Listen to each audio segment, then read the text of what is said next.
सभी को जय मसीह की स्वागत है हमारे इस चैनल में आप सभी मसीह भाई बहनों का। तो आज की जैसे हम आज की से बात करने वाला हूं परमेश्वर वचन से कि अगर एक हमारा जीवन एक मसीह का अगर जीवन है तो जीवन किस प्रकार होना चाहिए और कैसा वो जीवन होना चाहिए। ठीक है, तो मेरे प्रिय भाई बहनों लोग, मैं आप सभी से बताना चाहता हूँ कि परमेश्वर हमें कुछ वचन जो है, अगर हम वचन को अगर देखा जाए तो वचन बहुत भयानक है, जिसे हमारा सुन के ना कान भी खड़ा हो जाएंगे और एक दूसरे का भी सुनेंगे वचन को तो लगेगा कि मैं कोई आपको वचन ऐसा बता रहा हूँ कि जो मैं आपसे स्वयं बात नहीं कर रहा हूँ, लगता है कि मैं आत्मा में होकर बात कर रहा हूँ। ठीक है, तो हम देखेंगे जैसे रोमियो की पुस्तक में 8 अध्याय यहाँ 10 आयत से लेकर हम इसे 14 आयत तक देखेंगे। इसमें जो परमेश्वर हमें बताते हैं हमारा सबसे इम्पोर्टेंट कौन सा चीज़ है, एक हमारा मसीह में जीने का कैसा हमारा एक रहस्य होना चाहिए और हमारा एक जीवन कैसा होना चाहिए। आज हम उसके बारे में हम बात करेंगे। ठीक है, यहाँ पर लिखा है रोमियो के 8:10 आयत से 14 आयत में यहाँ पर लिखा है, यदि मसीह तुम में है तो देह पाप के कारण मरी हुई है परंतु आत्मा धर्म के कारण जीवित है। यहाँ पर क्लियर बताया जाता है, यदि यीशु मसीह अगर हमारे इस जीवन में अगर आए हैं तो आप समझिए हमारा देह एक मरा हुआ के समान है। क्यों मरा हुआ है? क्योंकि हम इस धरती में पापी जन्मे हैं। ठीक है, इसीलिए हमारा जीवन यीशु मसीह के आने के बाद हमारा वह जीवन एक मरा हुआ होना चाहिए। क्यों होना चाहिए मैं आगे भी बताना चाहता हूँ आपको। लिखा है, यदि 11 में लिखा है, यदि उसी का आत्मा जिसने यीशु को मरे हुए में से जिलाया तुम में बसा हुआ है तो जिसने मसीह को मरे हुए में से जिलाया वह तुम्हारी नश्वर देह को भी अपने आत्मा के द्वारा जो तुम में बसा हुआ है जिलाएगा। यहाँ पर बताया जाता है कि जो वो आत्मा है जो प्रभु यीशु मसीह के अंदर था, जो आत्मा प्रभु यीशु मसीह के अंदर था, यदि वही आत्मा यदि हमारे जीवन में आ जाए तो जैसे यीशु मसीह 3 दिन मर के जीवित हो गए थे उसी तरह हमारे भी जीवन को वो आत्मा जिला सकता है।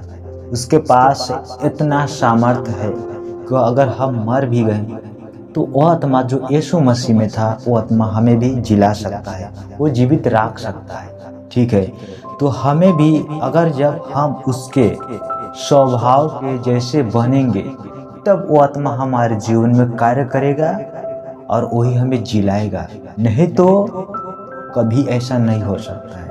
ठीक है, क्योंकि हमारा स्वभाव यीशु मसीह की कार्यों के जैसा रहेगा, यीशु मसीह जैसा रहेगा तब वो आत्मा हमारे जीवन में काम करेगा। ठीक है, और अगले आयत में लिखा है, इसीलिए हे भाइयों हम शरीर के कर्जदार नहीं कि शरीर के अनुसार दीन काटे। अगर हम यीशु मसीह के हैं तो हम शरीर के कर्जदार नहीं हैं जो कि हम शरीर के अनुसार दीन काटे। ठीक है, हमें परमेश्वर के हम कर्जदार बन गए। यीशु मसीह ने अपने लहू का कीमत दिए है। ऐसा कोई आज धरती पर नहीं है जो अपने लहू को कीमत दे सके, आज भी नहीं है। 2000 साल बीत चुका है, हमारे यीशु मसीह हमें लहू की कीमत दिए है। पता है हमें परमेश्वर कब से चुना है, जब से माता के गर्भ में डाला नहीं था तब से हमें अपने पास चुना है, हमें बनाया है उसके लायक ताकि हम उसके कार्यों को करें। ठीक है, लेकिन आज के समय में थोड़ा सा आज के लोग क्या करते हैं कि थोड़ा सा बहस कर देते हैं इधर का उधर। एक आज झूठे लोगों का मित्र दोस्ती चलता है, लेकिन हमारा यीशु मसीह का लहू को कीमत नहीं दिखता है। इतना कीमत दिए हैं आज दुनिया में कोई चुका भी नहीं सकता। ठीक है, तो हम यीशु मसीह कर्जदार हैं, उसके अनुसार हम काम करें। ठीक है, जो परमेश्वर हमें आज्ञा देता है। अगर जब हम जब हमारा जीवन यीशु मसीह जैसा रहेगा तो वही आत्मा हमें जिलाएगा, किंतु सब कुछ व्यर्थ हो जाएगा जो हम मसीह में परिश्रम कर रहे हैं। ठीक है, और लिखा है, और 13 आयत में लिखा है, क्योंकि यदि तुम शरीर के अनुसार दिन काटोगे तुम मरोगे, यदि आत्मा से देह की क्रियाओं को मारोगे तो जीवित रहोगे।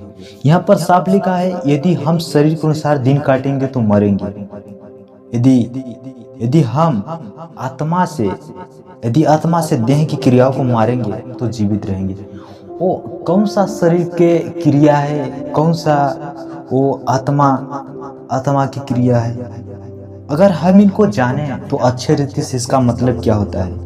देखिए, जैसे कि शरीर में क्या होता है, जो शरीर का बताया है, शरीर के जो बताया है कि जो शरीर का अगर हम दिन काटेंगे, उस शरीर के जो दिन में अगर हम शरीर के अनुसार अगर दिन काट रहे हैं तो किसके अनुसार हम काट रहे हैं? कौन सा वो चीज है जिसके अनुसार हम दिन काटे हैं?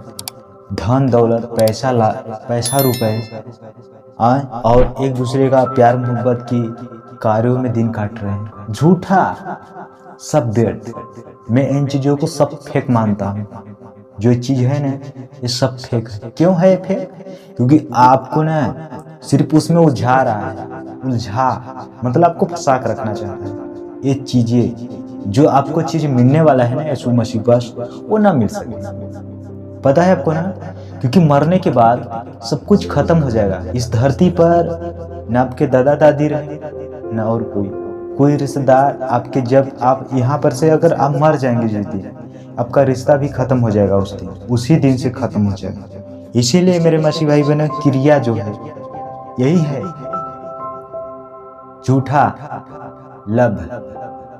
ठीक है, एक झूठा प्रेमिका बनते हैं, एक सिर्फ मतलब निकालते हैं। पता है आपको ना, सिर्फ लोगों का टाइम बर्बाद करते हैं। मैं बता रहा हूँ आपको सच्चाई।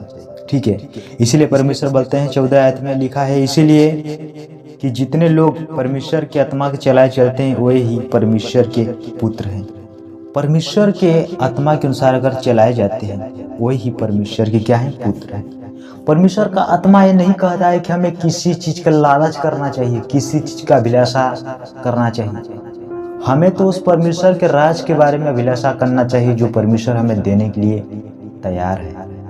इसीलिए मेरे मसीह भाई बहनों, मैं इन चीजों को इसलिए बता रहा हूँ क्योंकि हमें जानना है, हमें इस शरीर से छुटकारा सिर्फ यीशु मसीह के पास ही, क्योंकि हम पापी जन्मे हैं, क्योंकि हम पाप की दशा में जन्मे हैं। इसीलिए हमारा यीशु मसीह इस धरती पर आए ताकि हमें इस पाप से छुड़ा ले। ठीक है, अगर हम उस यीशु का कीमत को अगर पहचानते हैं, हम बुरे कामों को छोड़ देंगे। अगर हम नहीं पहचानते हैं तो उस बुरे काम में लगे रहेंगे। क्यों लगे रहेंगे? क्योंकि हम यीशु मसीह की कीमत को नहीं पहचान रहे हैं। इसीलिए मेरे मसीह भाई बहन, बहुत से लोग कहते हैं कि आप लोग ऐसे चलते हैं, आपका गुजारिश कैसे होता है? मैं बता रहा हूँ, क्योंकि यीशु मसीह हमारा जीवित परमेश्वर है, हमें आज तक संभाल के बचाए रखा है। मैं इस चीज़ की गवाह हूँ। जितने मेरे माता पिता ने मुझे शांति नहीं दी, उससे ज़्यादा मेरा परमेश्वर दिया है। तो मेरे मसीह भाई बहनों, मैं उम्मीद करता हूँ अगर आप लोगों को इस जो भी मैंने आपको बताया, जो वचन से मैंने आपसे समझाया, अगर आप लोगों को इनमें कोई भी चीज़ का यदि डाउट हो तो आप मेरे पास कमेंट कर सकते हैं सीधा। ठीक है, आप मुझसे कमेंट से बात कर सकते हैं, मैं आप सभी से बात करूँगा। मैं आप सभी से विदा चाहता हूँ और मिलूंगा आपको नेक्स्ट वीडियो में। God bless you.